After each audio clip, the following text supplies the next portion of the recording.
Dad says if you disappeared tomorrow, no one would even notice. That's what my 13-year-old niece said while unboxing the $850 phone I had just given her for her birthday. She was laughing. So were the other kids. My brother, her father, chuckled loudest. Her mother shook her head like she was so amused by the harmless joke. 30 people in that backyard. Balloons, cake, music, and not one of them looked shocked. Not one person said, "Hey, that's not okay." They all just smiled, except me. I stood there, holding a plate of half-melted strawberry shortcake, and nodded. I didn't cry. I didn't throw the phone. I didn't ask if they really thought so little of me after everything I'd done for them. I just smiled like it didn't hurt. Then I tapped twice on my phone, first to lock the banking app, second to disable every card tied to my account. No more groceries. No more utilities. No more auto payments on the car I leased for my brother 3 years ago when his credit couldn't get him a bicycle. No more college fund deposits for my niece. No more emergency bailouts. No more covering short months just until Friday. I left the party early. No scene. No explanations. Just said I was tired, gave my niece a kiss on the forehead, and wished her a happy birthday. Like her words hadn't just confirmed the truth I'd been afraid to face for years. That night, I packed a single black backpack, laptop, passport, cash, 2 changes of clothes.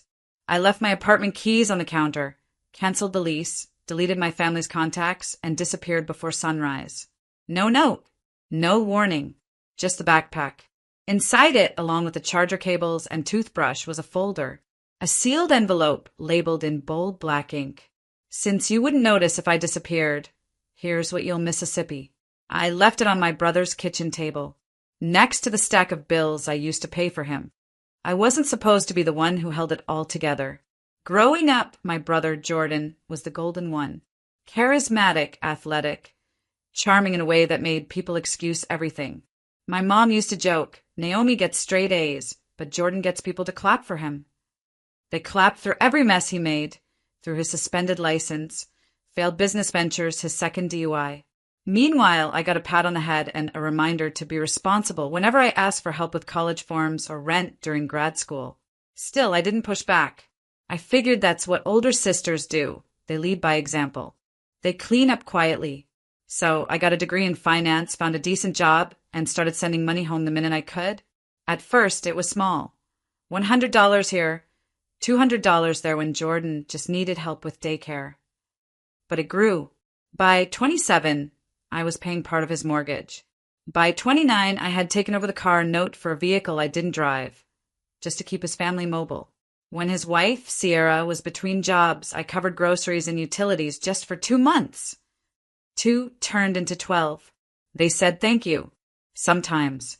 But over time, the gratitude dried up. It wasn't a gift anymore, it was an expectation. They'd say things like, "You're lucky you don't have kids. You make more than we do, it's easy for you.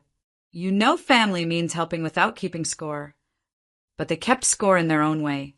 Every holiday became a test. How much could I give? How quietly could I give it? And how easily could I be overlooked afterward? When I forgot to send my niece a birthday gift 2 years ago, Sierra told me she cried. Jordan texted, "You know how much she looks up to you." So this year I went big. The newest iPhone, a limited edition case, personalized accessories, and in return, she giggled at my existence like I was a joke her father had taught her to laugh at. Dad says if you disappeared tomorrow. That line didn't come from nowhere. It was inherited, absorbed, casually passed down over dinner tables. I helped fund. And I realized something. I wasn't a sister. I wasn't even family. I was just a bank account with a heartbeat. Until I decided to shut down the account and walk away, not just from the bills, but from the idea that love was something I had to buy to be respected. That birthday party wasn't the first red flag. It was just the first time they didn't bother to hide it. The signs had been there for years. Little things, paper cuts that didn't bleed until they all hit at once. Like the time I paid for Jordan's car repair and asked him to send me the invoice for records. He laughed and said, "You're not the IRS, Naomi. Relax." Or when Sierra casually mentioned in front of mutual friends that I was basically the safety net of the family, followed by a sip of wine and a smirk like she was proud of the arrangement. They made me the fallback plan, then mocked me for being stable. But the clearest sign? My niece. She'd always been sweet as a kid, but over the last year or two, something shifted. She stopped calling me Aunt Naomi. Started calling me Naomi instead, like I was an employee at a store. Asked me how much money I made. Said things like, "Dad says you're lucky to have us, or you'd be totally alone." At first, I blamed social media. Then I blamed her age. But that day at the party, I realized she was just repeating what she heard. She didn't come up with that on her own. She was mimicking the script her parents gave her. Jordan had built this narrative, that I was bitter, that I was lonely, that I had no life outside of helping them. And the worst part? I had proven him right for a long time. Because I didn't set boundaries. Because I said yes to things that felt like no. Because I gave them everything, and they never thought I'd take anything back. Even my mom, before she passed, once said, "You can't expect people to thank you forever for doing the right thing." She meant it as wisdom, but it felt like a warning. Because what's the right thing when the people you're sacrificing for are teaching their child to laugh at your existence? And that's when it hit me. This wasn't just carelessness. It was contempt with a smile. They didn't forget I mattered. They actively decided I didn't. And once you realize you've been downgraded from person to provider, there's no unseeing it. So I made peace with what I had to do. Not out of rage, not out of revenge, but out of self-respect. Because if they could teach a child that my disappearance wouldn't matter, then I'd show them what my absence really looked like. When I left that party, I didn't cry. I didn't scream. I didn't even drive home angry. I just rolled the windows down and let the wind wash over me like water on old paint. By the time I got back to my apartment, the plan had already begun forming. I didn't want drama. I wanted distance. Permanent, untouchable distance. First, I logged into every banking and payment system I'd ever used to support them.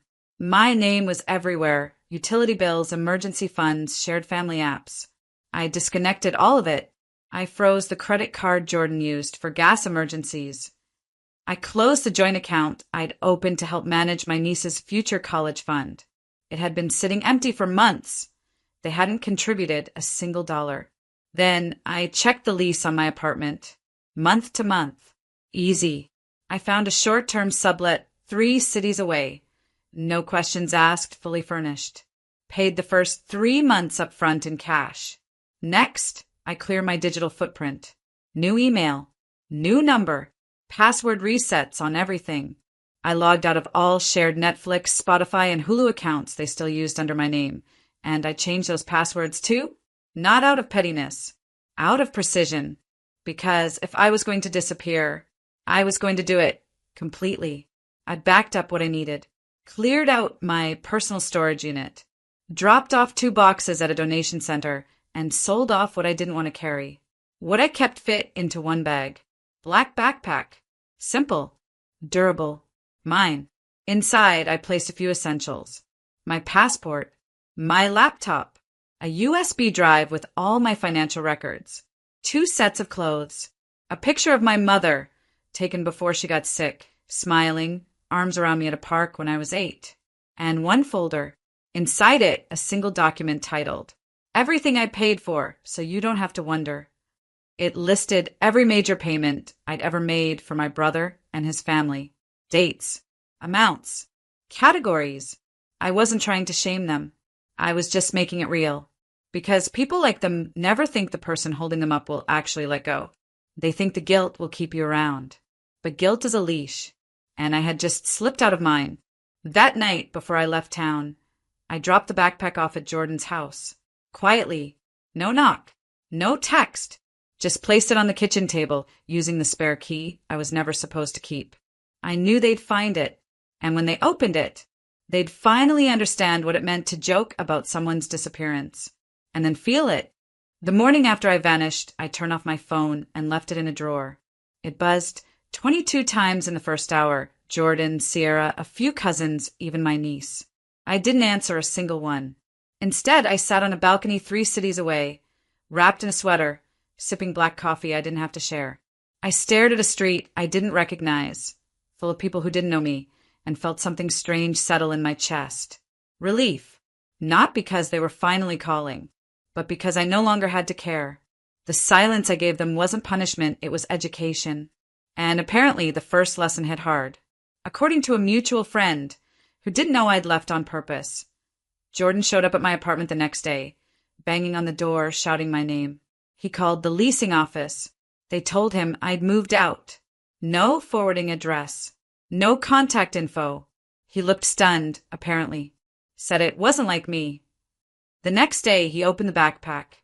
My friend said Sierra called her crying. Not because I was gone, but because the college fund was real and now closed. Then came the dominoes. Their utility bills bounced. The car payment was rejected. The phone lines went unpaid. Even the Hulu subscription cut out mid-show. It wasn't rage that followed. It was desperation dressed as concern. Voicemails rolled in like waves. Naomi, this isn't funny. Where are you? I know things got tense, but you can't just disappear. You didn't even say goodbye to your niece. We're family. They only remembered I was family after I stopped behaving like a servant. They only noticed I was gone after the flow of benefits dried up. My niece messaged me, too. A shaky apology. I didn't mean what I said. I was just repeating what Dad said. I'm sorry. Please come back. I felt a pang, a sharp, unexpected one, but I let it pass because I knew it wasn't her fault. She was just born into their script, and I'd lived in that script for too long, so I stayed gone. I built routines, bought groceries for one, found a new therapist, started writing again, opened a savings account that had only my name on it, learned how it felt to buy something without calculating who else I had to take care of first. And every day I didn't hear from them, I healed a little more. Eventually, the messages stopped. No apology, no real remorse. Just a silence that used to terrify me and now freed me. I didn't need closure. I didn't need payback. Because they finally understood the one thing they never respected before. What I gave them had value, and now it was gone. The collapse didn't happen all at once. It came in layers, cracks widening slowly, like a house built on sand after the waters pulled away. A month after I disappeared, Jordan and Sierra showed up to a family gathering without gifts, without smiles, and, according to my cousin Maya, without pride. People asked where I was. They said I was going through something. Maya told me later that Sierra tried to laugh it off. She's just emotional. You know Naomi, always sensitive. But when someone asked, "Didn't she pay for your car?" Sierra's smile faltered. They didn't know what to say when people stopped laughing, because I wasn't there to make it easy anymore. Then came the job drama. Jordan lost a freelance contract after his credit score tanked from missed payments on the car I'd stopped covering. The car itself was repossessed one morning while he was inside a gas station. A friend caught the whole thing on video, him running out, coffee in hand, yelling at the tow truck. It made it to a local meme page with the caption, "When your family backup vanishes mid-fantasy." Sierra had to move back in with her sister when their rent jumped and they couldn't cover it. They sold the expensive gadgets. The iPhone I bought for my niece? Gone. The little luxuries they used to justify while I was paying the essentials? All vanished. But worse than the money was the exposure. People started talking. Because when the resource leaves, so does the illusion. Jordan had always painted himself as the big brother who held the family together. But people started seeing the truth. He was leaning on someone he disrespected. At church, people asked where Naomi was. At school, my niece had to explain why they moved again. The golden house of cards image my family had curated, stable, put together, blessed, it crumbled. And the black backpack? They never mentioned it again. But I know they read every word inside that envelope. Because when Maya went over to help Sierra pack, she saw it sitting in the closet. Untouched. Preserved like it still held a chance to be undone. But it couldn't be. Because that backpack didn't just contain a list. It contained a boundary. The first one I ever enforced.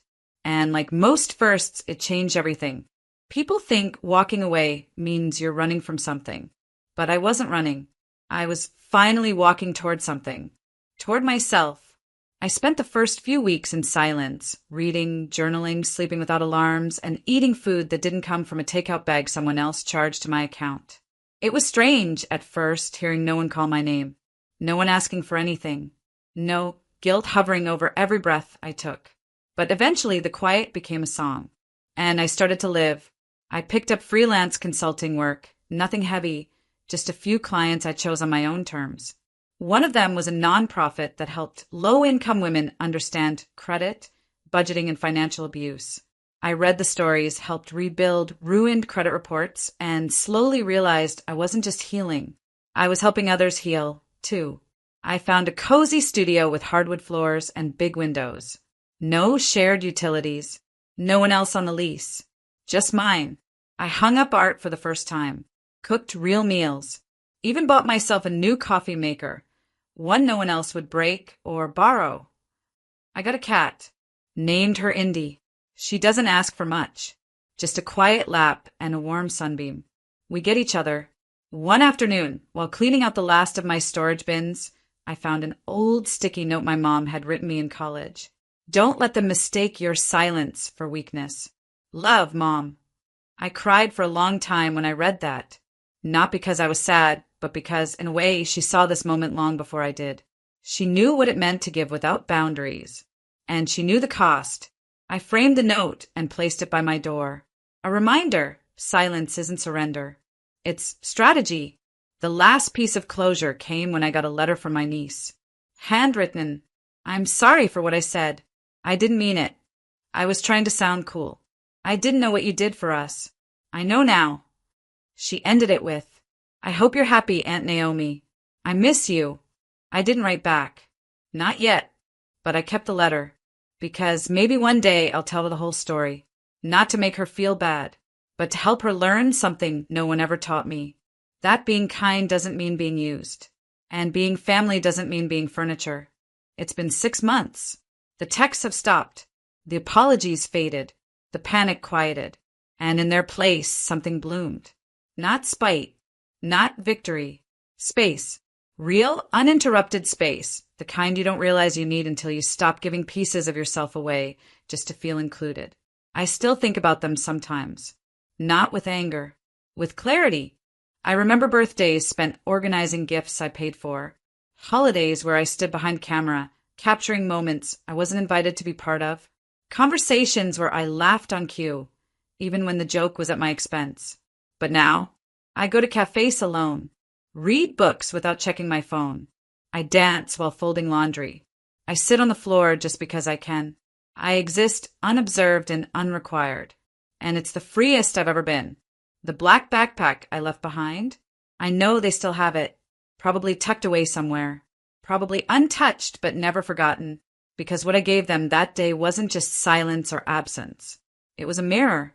Everything they found inside, the receipts, the list, the boundaries, the exit, that was the reflection of who I had been all along and the line they never thought I'd draw. Maybe one day they'll talk about it honestly. Maybe they'll tell the truth. But I'm not waiting for that.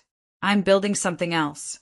My own story, a life not lived in the shadows of "you're so helpful," or "we'd be lost without you." They always said I was the quiet one, the soft one, the one who'd never walk away. They were right until the day they finally gave me the reason to. I don't know where they are now. I don't ask, and I don't look back, because when someone jokes that your disappearance wouldn't matter, there's only one thing left to do. Make it unforgettable